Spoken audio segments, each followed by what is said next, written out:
meeting for having decided to invite me. I'm very, very far from yes, the Republic of Congo.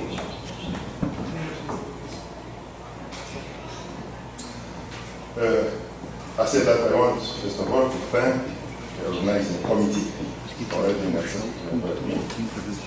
I am coming from the DRC, a country which is in Central Africa. It is very far from me. I left my country.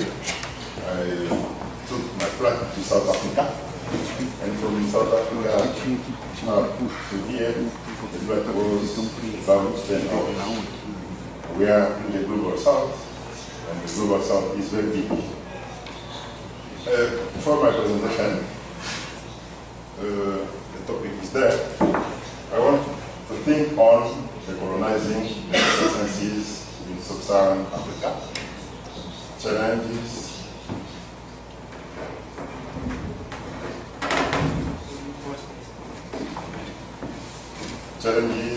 and prospects for featuring a Global South dialogue. My first thought is based on a saying which I got from Germain Das, who is an Indian anthropologist.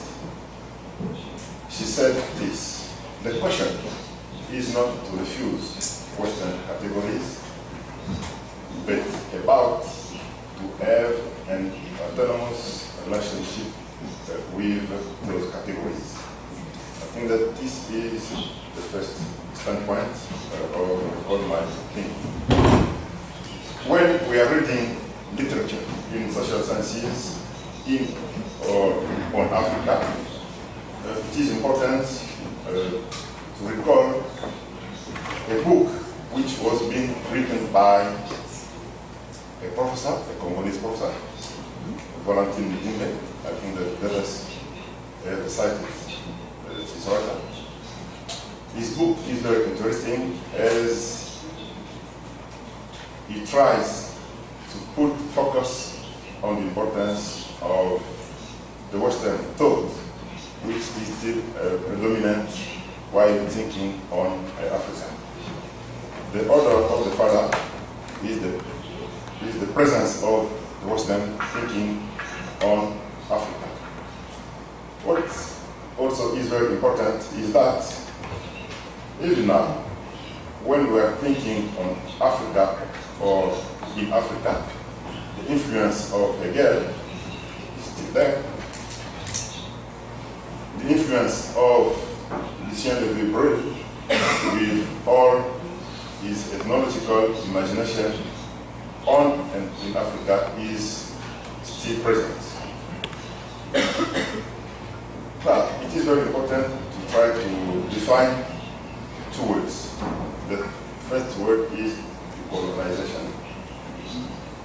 And the second, I will try to give more light on sub-Saharan Africa. And I will start by the term social sciences. And normally, the term social sciences is grasped as all the discursive production as it is related to human being and society interactions. And when we're thinking on the colonization of knowledge in this domain, it is important to put focus on the following domains, which can help us to grasp the importance of colonization or the colonization of knowledge. The first domain. In the domain of colonization or decolonization of knowledge, nowadays we can put stress on the fact that when we are thinking on social sciences, we realize that this domain of knowledge is dominated by theories which are forged in the north. There is a kind of hegemonic canons, and there is a kind of hegemonic epistemes which are coming from the north. The second domain is related to what I call the financial dependency in the global south towards the funding coming from the north. The third domain, when we are thinking on the way social sciences is done nowadays, I realize that there is a kind of indifference of knowledge. That is to say that when social sciences are producing their knowledge nowadays, there is a kind of indifference to population's main needs.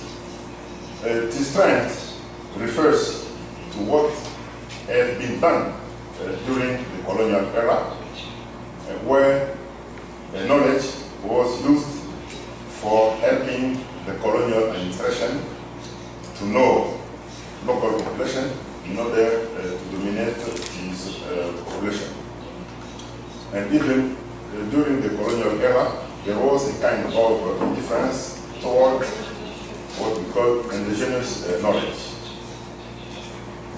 And the last domain of appreciating the impact of colonization is the interactions between power or power relationships and production and reproduction of knowledge.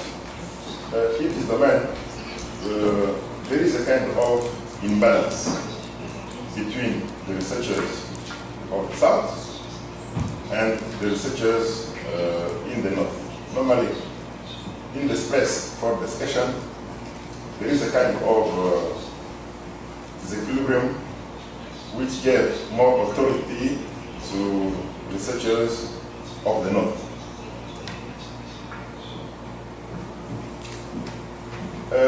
Concerning sub-Saharan Africa, I can say that sub-Saharan Africa is very complex, and nowadays sub-Saharan Africa is also very diverse and very complex.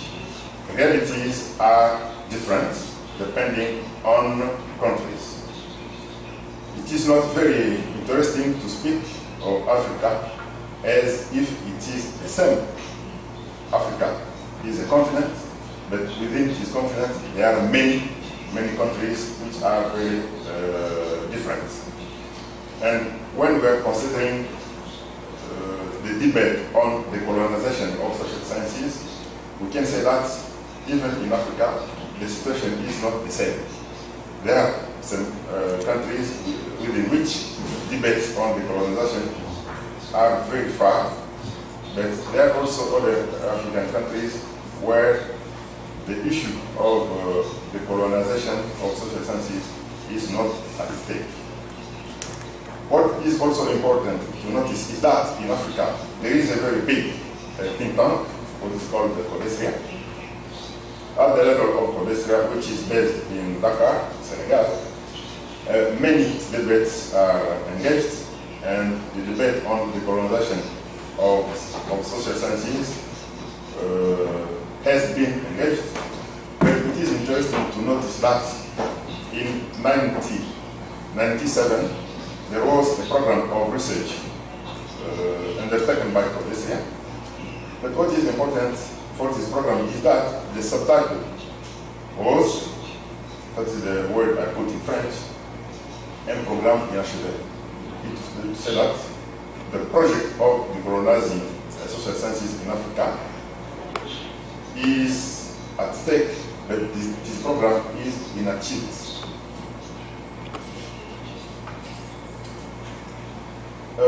The outline for my presentation is like this. First, I want to present the overview of social sciences in sub-Saharan Africa.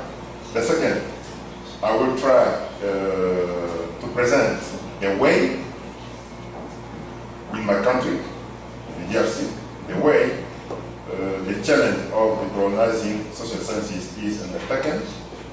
And third, I will try to assess the scope of the attempts to decolonizing social sciences so as we can present the limits of this enterprise. And lastly, we'll think on the new way of tackling the issue of decolonizing social sciences. First, the état de lieu. The first challenge, which is still at stake, concerns the epistemic dependency toward the global North scholarship. Normally, when we are thinking in the domain of social sciences in sub-Saharan Africa, there is an evidence that our discourse is still framed thanks to epistemic dependencies toward the global North. The predominance of theories has they are forged by the researchers from the North is still predominant. All the theoretical apparatuses, if I want to use Foucault terms, all the theoretical apparatuses are those coming from the North. It seems that nowadays the criterion of legitimacy and the criterion of contribution to grasping reality are those which are determined by the Northern researchers. There is also another predominance. It's in the domain of methodology, even in the domain of epistemology. In these two domains, we can speak of the predominance of methodologies are therefore in the North, and also the epistemological debates they are coming from the Northern researchers. The second point concerns funding. I think that in research, funds are very important. Resources are very, very important. But unfortunately, it is worth saying that nowadays in sub-Saharan Africa, states are collapsing, and as there is a financial crisis, states don't get funds to help research being done in Africa.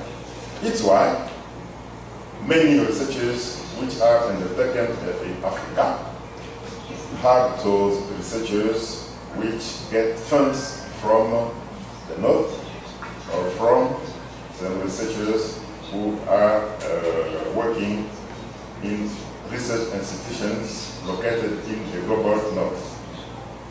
Normally, I know that African states are facing all the consequences of the structural adjustment policies, and the structural adjustment policies have a very big impact on higher education institutions and research, which are facing what we call the prioritization process, consisting in the fact that higher education institutions are left and they don't get funds and money in order to work easily. It is also important to know that the best sub-Saharan African researchers who can evolve very well came to be chosen, and nowadays they are in contact with institutions of the North, or they are only called to work in the North, creating what we call the brain drain. Third, there is a challenge on what I call the indifference of knowledge to populations' main needs. This indifference implies many consequences. The first consequence is that when we are reading all the researchers produced by social sciences in Africa, there is a kind of reproduction of discourses supporting the current social order. It is to say that if there are some discourses which try to criticize the local order, such a discourse cannot be supported. Second, there is a lack of capacity to articulate a counter-hegemonic discourse that is coming from the first consequences I have told about. As you know, in Africa, at the political level, our environment is still authoritarian. And the authoritarian environment is not likely to support freedom of expression. And as Foucault has said, there is an interaction between knowledge and power. And those who are in power tries to control the production of discourse. And in this context, it is very difficult to see the emergence of a counter-hegemonic discourse. Third, that is a very challenging aspect. In Africa, we are still using colonial languages. In Africa, at the level of university, except the case of Tanzania and Kenya, within which Swahili is used as a language even at the university level, but in many African countries, then the language of knowledge, the language for circulation of ideas is still the colonial language. Or this language is not known by the majority of the population. For instance, in my country, where there are more than 450 ethnic groups, and each group having its own language, at the university level, the only language is French, which is spoken. And even when I am writing a paper on a political issue of my country, the paper is written in French. But now, what is the average of readers of my paper? Only the intellectuals who are speaking English, but all the population, the majority of population, who don't use French daily, are unable to read what you have to produce. And I think that the use of colonial languages is among the bottlenecks which impede our social sciences to be very useful to society. Second point, attempts at facing the challenge of decolonizing social sciences in sub-Saharan Africa. Here I will put focus on my country. There is a French who said this: decolonization consists in efforts of writing a history other than the one of the dominating white rulers. I think that in using such a saying, I want to put stress on the way we can understand the best practices which can help sub-Saharan African researchers to tackle the issue of decolonizing social sciences. In DRC, as I said, the context of knowledge production is still under political control. As I can say, there was a reform of the higher education institutions, but this reform, which was done under the President Mobutu era, this reform was done not in order to reinforce the capacity of knowledge to become very useful to the society, but this reform was done so as to help state be able to control the university as the place of knowledge production. And in this context, there was a lack of academic freedom. And as I said, the lack of academic freedom became the bottleneck which doesn't allow the free production of knowledge in the domain of social sciences, which can help society be able to tackle all its challenges and issues.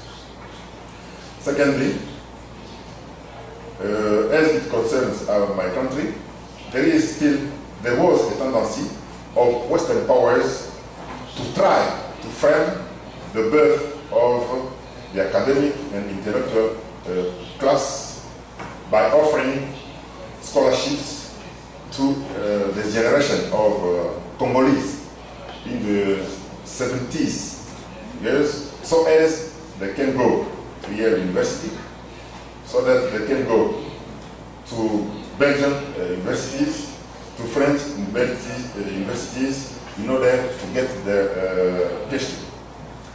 This way of doing was a way of framing the intellectual class of DRC in order to control them.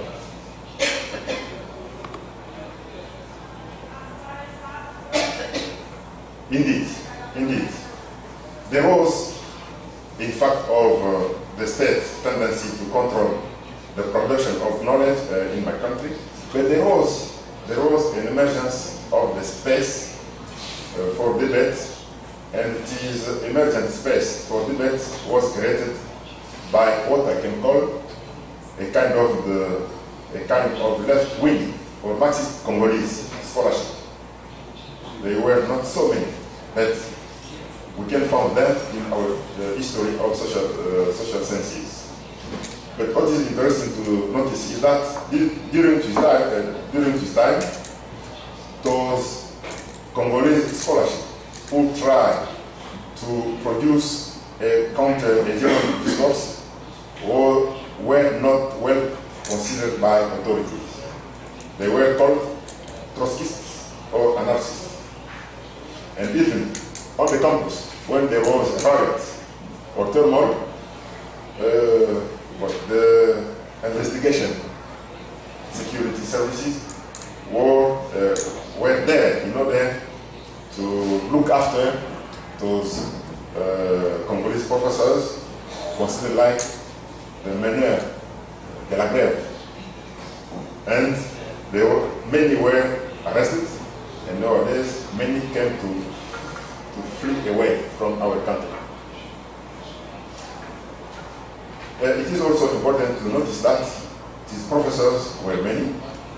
I can cite, for instance, the case of Lumba Kabongo, who was a very big researcher in political sciences. He has that. I can cite also Professor Mutinge, as cited him. And it is also interesting to notice that in my country, during this time, there were foreign professors who came to do a kind of scientific revolution in all the vast domain of social sciences.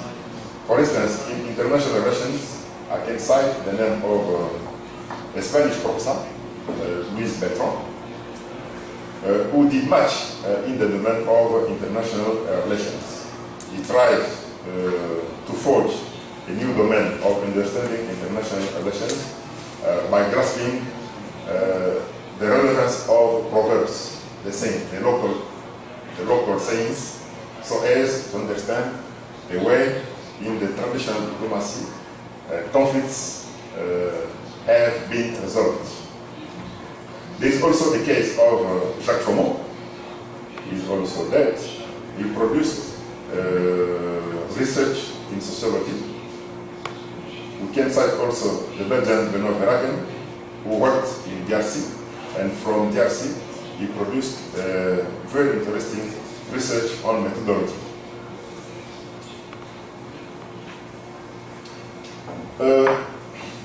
I want to put focus on Mutinbe. Mutinbe wrote a book on, in French, L'odeur du père. At think that the father here is at the knowledge level, is Western. And he tries to show that whatever we are doing, the presence of the father is still there. And we are bound, if we want to think freely, to get apart from the presence of our father. I think that it is very important to put focus on the fact that in my country, maybe even if it is a kind of relativeness of what the others have said, I think that in my country we have been in contact with scientific production coming from Latin America. As a young student, by this time, with Professor Ngoie who is here, we were able to read, and we have read many books written by Raoul Prebisch, André Gundefran, Osvaldo Sunkel, and Paulo Freire in my country. We had all the books translated in French coming from Latin America. And even now, in our research with the young students, they know well the dependency theory, which I think comes from Latin America. I can also say something on the theology of liberation. The writers of which came from Latin America. In my faculty of social sciences, many and the big Latin American researchers are well known.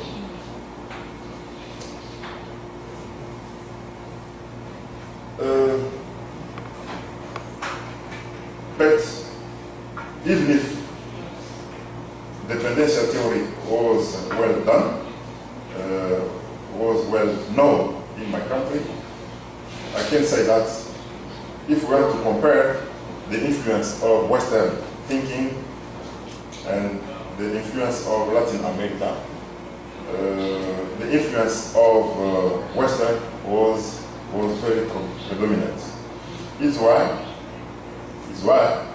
in our country many theories were coming from the modernization theory or the developmentalism with Rostov and so on. And this was coming from the influence of our first generation PhDs who came mainly from Western universities.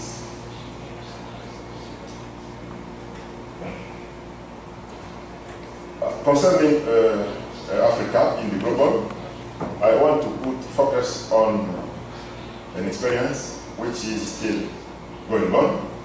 This is the case of Olivier de Sardin. He is a French researcher. He has created a kind of center for excellency in research, and the center is called in French LASDEL. Unfortunately, I didn't put the website, but the website is www.lasdel.net. I think that if you put online the word LASDEL, you can get a link. The center is created in Niamey, Niger, and Benin. It tries to gather many young African researchers so as to help them to master all the research tools in order to become competitive at the international level. And there are many researchers and projections done by this center. But there is also the case of Palestra. I already cited.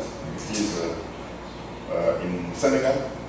But what is interesting to notice, and that is the limit of the attempt of decolonizing social sciences.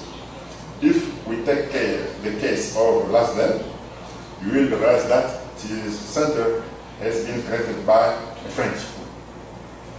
It is to say that it comes with all the power relations it has. It's coming from the north. It came in order to create a center in order to help African researchers to empower the relationships on the domain of research. But when we try to see the funding resources of the center, many resources are coming from.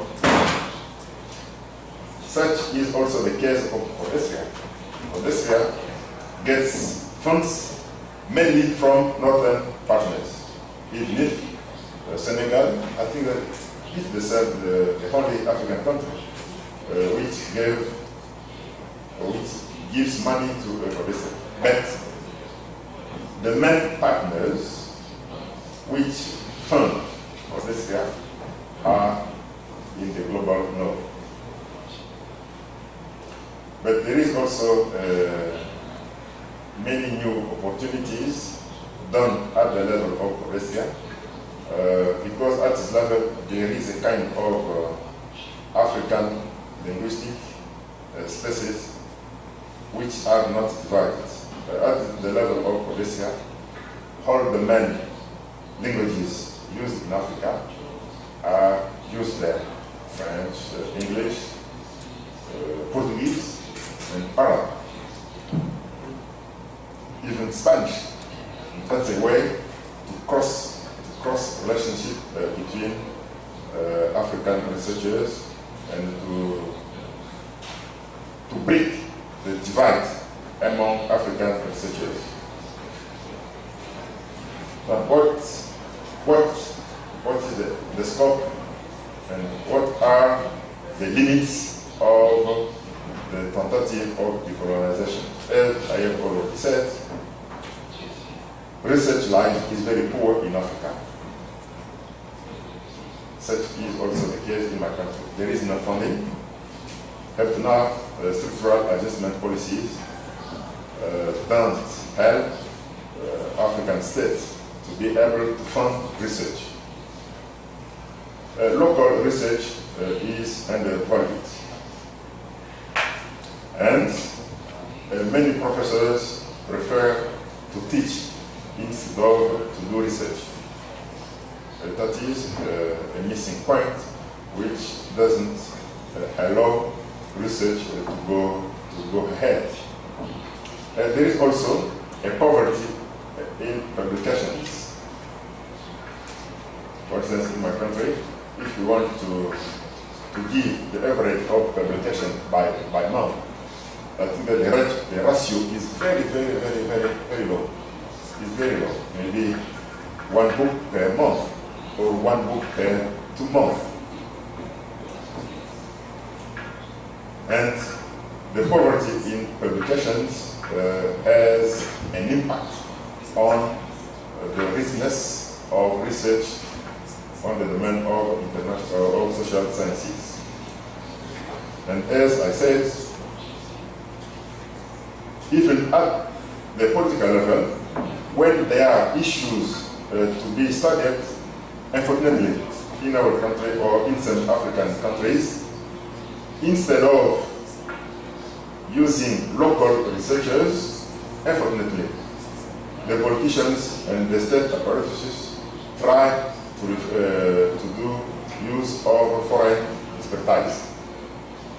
Even to say that for many issues, even when the World Bank is in need of knowing the impact of such project on local population, instead of using local researchers, unfortunately, the World Bank will use foreign expertise. We'll see a foreign young researcher will come in order to undertake a research on a local problem.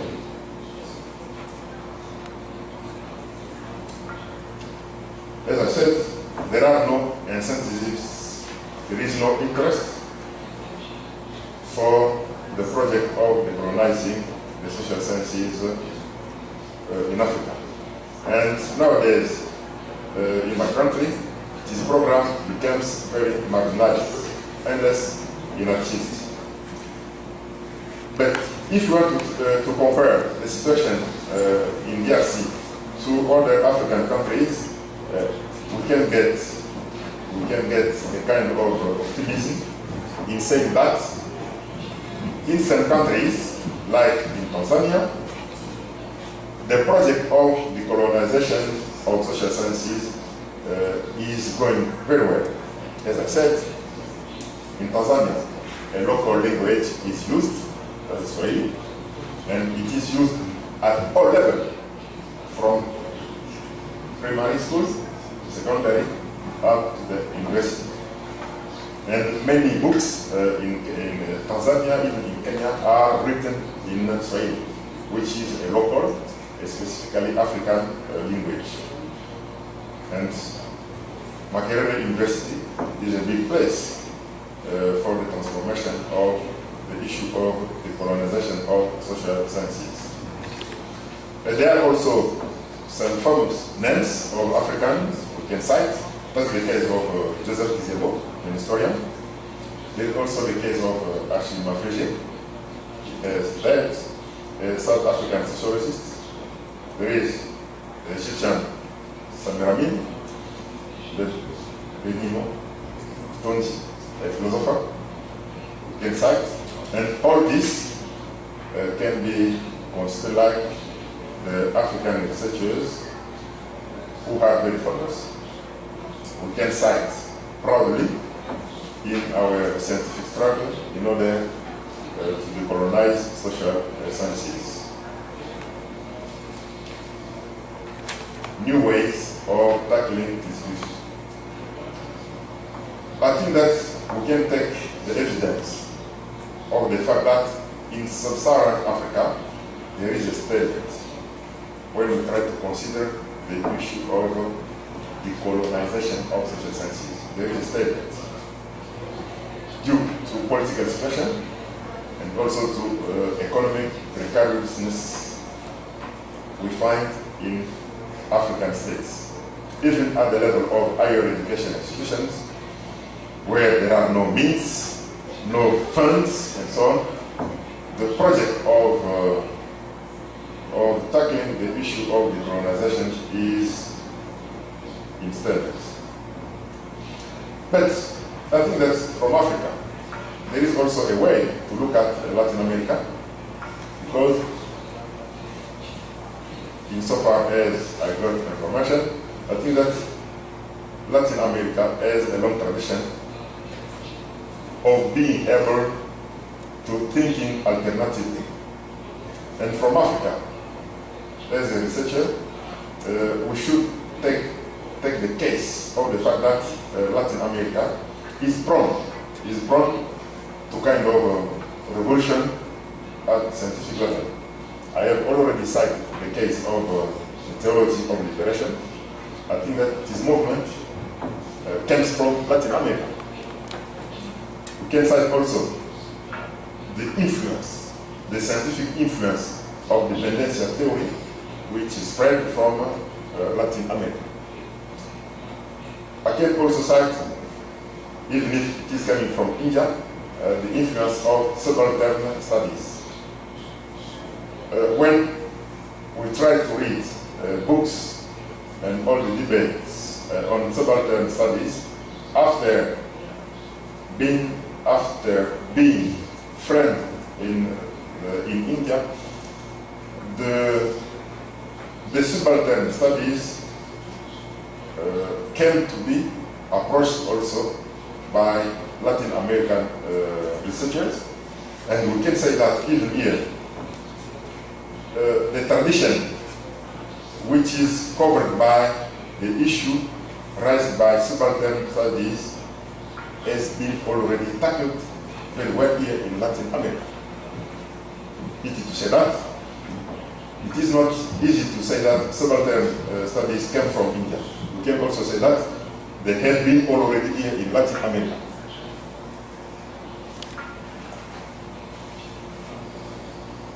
think that we can think, and that is a kind of proudness we can say to the project of organizing these intercultural talks, because thanks to this kind of talks, it is easy to assess the circulation of ideas. We can evaluate the circulation of theories between Latin America and sub-Saharan Africa. But I think that there is still a problem linked to what I call the linguistic barrier. I think that the challenge, if you want to resolve and to create a kind of interesting links between Africa and Latin America, or within the global South, I think that we can think on the issue of linguistic barrier. Because in Latin America there are many rising and well done ideas, but insofar as these ideas are written in Portuguese, for instance, as in Africa we cannot read them easily. We have to think on the way of breaking down the linguistic barriers. But I know that nowadays there is a platform which tries to interconnect Africa and Latin America. There is a platform between Claxo and Palestra. I think that once we were in Dakar, I met for the first time Professor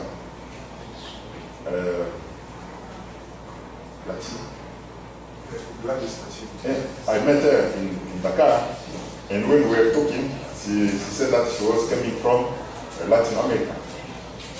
And we met for the first time in Dakar, thanks to an invitation launched to us by Palestra. And during this time, she spoke to me on the Claxo, a kind of Latin America platform for social sciences.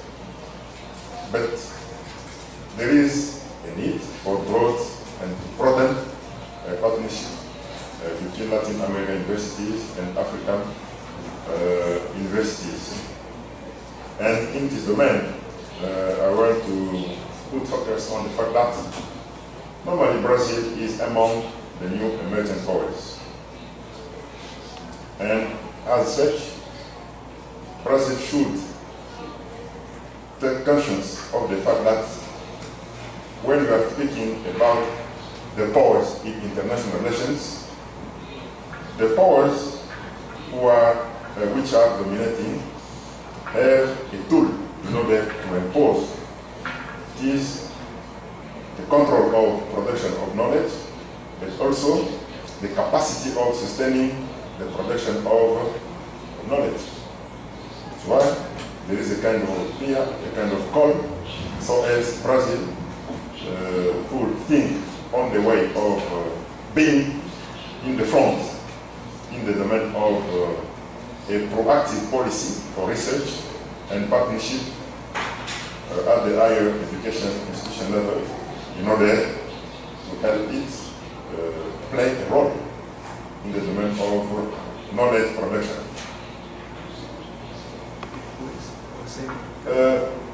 Lastly, I want to cite a case of a South African term, which is Ubuntu.